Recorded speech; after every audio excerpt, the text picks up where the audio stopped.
Setelah hampir 1 tahun agresi Israel di jalur Gaza, akhirnya Arab dan Eropa membentuk koalisi global untuk mendirikan negara Palestina. Dibentuknya koalisi untuk membantu Palestina merdeka ini diumumkan oleh Arab Saudi. Hal itu disampaikan oleh Menteri Luar Negeri Arab Saudi, Pangeran Faisal, pada Kamis 26 September 2024 dalam pidato di pertemuan yang melibatkan Liga Arab, Organisasi Kerjasama Islam, dan Norwegia. Faisal menjelaskan bahwa inisiatif tersebut merupakan upaya bersama Arab dan Eropa. Lebih lanjut, Faisal menegaskan kembali perlunya bergerak secara kolektif untuk membuat keputusan yang akan menghasilkan hasil nyata menuju gencatan senjata secepatnya.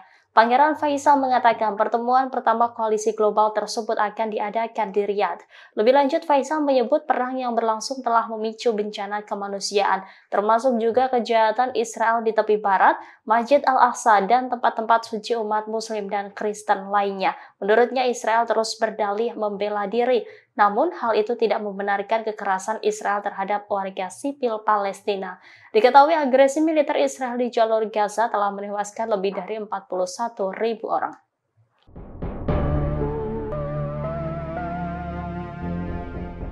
Serangan Israel ke desa-desa di Lebanon terus berlanjut dan mengakibatkan lebih dari 600 orang terbunuh. Baru-baru ini IDF diketahui menggunakan senjata baru yang mematikan.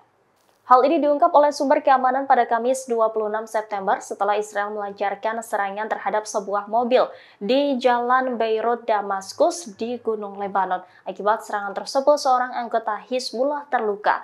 Berdasarkan video yang beredar, terlihat seorang pemuda terluka di bagian kakinya. Namun warga Lebanon tidak melaporkan mendengar suara ledakan. Sumber keamanan menyebut IDF menggunakan rudal AGM-114 atau dikenal sebagai rudal ninja. Rudal jenis ini digunakan untuk pertama kalinya oleh Israel di Lebanon. Rudal AGM-114 merupakan salah satu rudal yang tidak mengandung bahan peledak. Namun rudal ini dilengkapi bilah tajam yang terbuka saat mengenai sasaran, sehingga menyebabkan luka parah pada sasaran tanpa menimbulkan kerusakan berarti di sekitarnya. Kendati demikian, rudal ini juga dapat menembus mobil maupun bangunan. Adapun rudal jenis ini juga pernah digunakan pasukan Israel saat menyerang sebuah rumah sakit di jalur Gaza, Palestina. Perlawanan Islam di Irak kembali menghujani langit Israel pada Jumat 27 September 2024. Baru-baru ini milisi Irak meluncurkan drone menuju sasaran militer di dataran tinggi Golan yang diduduki. Detik-detik serangan juga diunggah milisi pro-Iran tersebut melalui saluran Telegram. Dalam keterangan unggahan disebutkan, serangan dini hari itu menargetkan barak lapis baja di Golan. Sebelumnya, rudal milisi Irak telah menargetkan pelabuhan Eilat. Gudang pasukan pertahanan Israel yang berada di dekat pelabuhan Eilat hancur setelah terkena serangan rudal Irak. Bahkan tembok gudang tampak rontok hingga puing-puing kehancuran berserakan di mana-mana. Serangan perlawanan Irak itu juga diklaim melukai 2 orang yang berada di lokasi. Serangan tersebut terjadi setelah kelompok milisi perlawanan Islam di Irak berjanji untuk mengintensifkan serangan, menghujani situs vital Israel dengan tembakan mematikan dari rudal jelajah Al-Arham.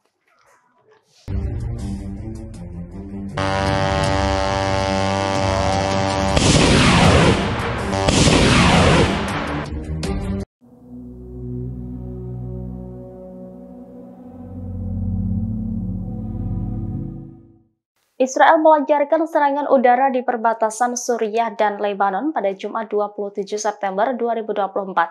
Serangan tersebut menargetkan kompleks militer yang terletak di dekat ibu kota Suriah. Dilaporkan 5 tentara Suriah tewas akibat serangan tersebut. Kantor berita pemerintah Suriah Sana mengutip sumber militer Suriah mengonfirmasi kematian 5 tentaranya. Selain itu, 1 orang lainnya dilaporkan terluka. Sumber menjelaskan insiden ini terjadi sekitar pukul 1:35 dini hari. Israel melakukan serangan udara dari dataran tinggi Golan menuju sebuah pos militer di perbatasan Suriah-Lebanon. Ini menandai serangan terbaru dari sejumlah serangan Israel terhadap posisi militer Suriah. Sementara itu, dari hari yang sama, Lebanon melaporkan sedikitnya 3 orang tewas dalam serangan pesawat nirawak di wilayah selatan negara tersebut. Laporan itu merinci bahwa pesawat nirawak tersebut menargetkan sebuah kendaraan di Jalan Wadi Al-Uyun yang terletak di antara desa Sarbin dan Baitlif.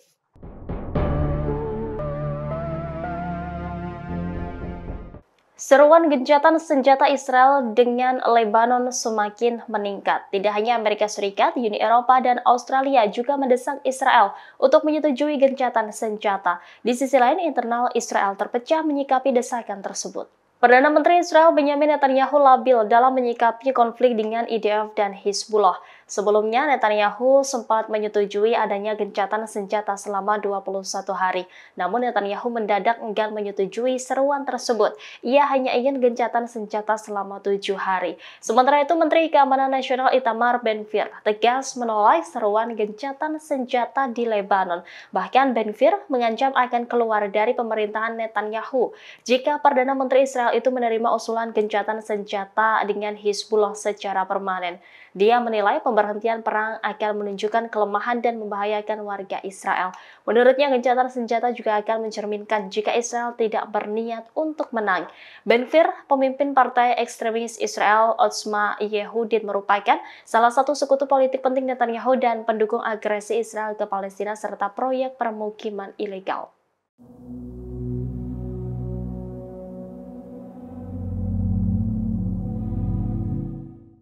Ribuan pengunjuk rasa pro-Palestina menggelar protes di depan Markas Perserikatan Bangsa-Bangsa atau PBB di New York pada Jumat 27 September 2024.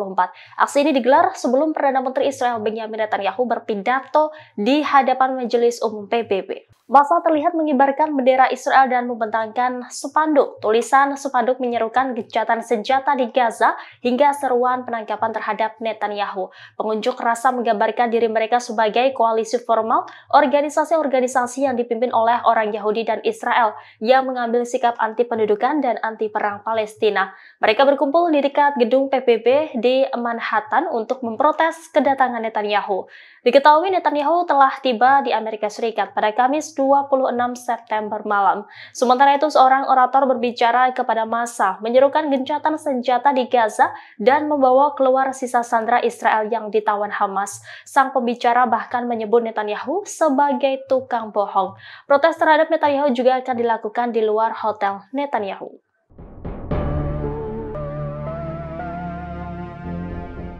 Jepang dilaporkan akan mengirim pesawat militernya ke Timur Tengah. Hal ini merespon ketegangan antara Israel dengan Lebanon.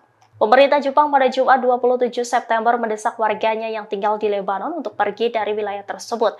Diketahui setidaknya ada 50 warga Jepang yang tinggal di Beirut. Jepang juga telah menyiapkan penerbangan militer untuk mengevakuasi warganya. Kementerian Pertahanan mengatakan pesawat Angkatan Udara akan terbang ke Yordania dan Yunani. Pesawat bersiaga jika warga negara Jepang perlu dievakuasi keluar dari wilayah tersebut.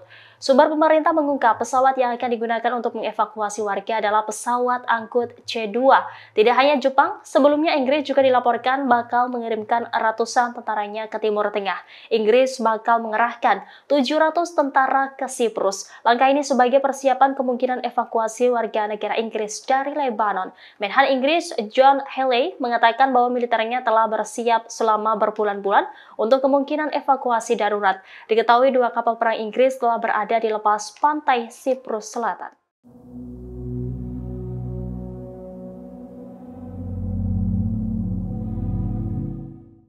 Angkatan bersenjata Yaman mengklaim berhasil melakukan operasi militer kuantitatif di Laut Merah. Dalam operasi tersebut, 3 kapal perang Amerika Serikat menjadi target. Juru bicara Houthi Yahya Saree pada Jumat 27 September menyatakan 3 kapal perang Amerika Serikat menjadi sasaran saat sedang menuju Israel. Adapun operasi gabungan di Laut Merah tersebut melibatkan Angkatan Laut, UAV, dan pasukan rudal. Dalam operasi tersebut, Houthi meluncurkan 23 rudal balistik dan jelajah serta pesawat nirawak terhadap kapal Amerika Serikat. Houthi mengklaim operasi ini adalah serangan terbesar dalam pertempuran melawan musuh. Operasi ini dilakukan bersamaan ketika Houthi meluncurkan rudal hipersonik ke wilayah Yafa dan Ashkelon yang diduduki. Angkatan bersenjata Yaman berjanji akan terus meningkatkan serangan terhadap musuh untuk mendukung Palestina. Serangan milisi pro-Iran itu tidak berhenti sampai agresi Israel di Palestina berhenti. Download Tribun X sekarang, menghadirkan lokal menjadi Indonesia.